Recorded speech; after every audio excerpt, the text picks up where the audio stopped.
Quand chacun devient sa propre vérité, c'est la société entière qui doit apprendre à survivre sans fondation commune. Nous sommes en plein virage. Un virage que personne n'a annoncé, mais que tout le monde suit. Nous démantelons la base collective en privilégiant une définition radicale de soi. Ce n'est pas un débat, c'est un fait. Une nouvelle architecture du social. Avant, le contrat social reposait sur des rôles hérités, des attaches, un nous solide. On appartenait à une communauté avant même de se définir soi-même. Aujourd'hui, ce modèle se fissure. Le citoyen lié s'efface. L'individu atomisé surgit. Un individu qui choisit ses catégories, ses repères, sa vérité.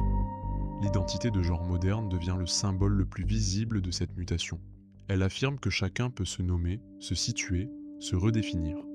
C'est une liberté immense, mais c'est aussi une onde de choc pour un contrat social fondé sur des rôles fixes. Quand les catégories deviennent personnelles, les obligations deviennent négociables.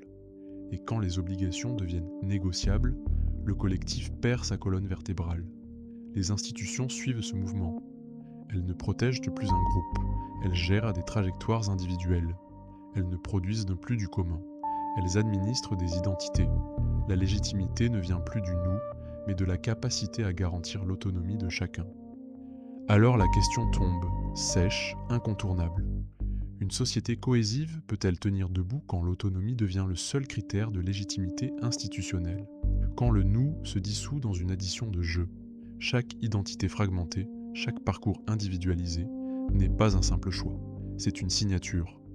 Une adhésion au nouveau contrat social, un pacte où l'on ne doit plus rien à personne, où l'autonomie remplace la solidarité, où les communautés deviennent des fragments. Alex Pressman pour Focus Pragma.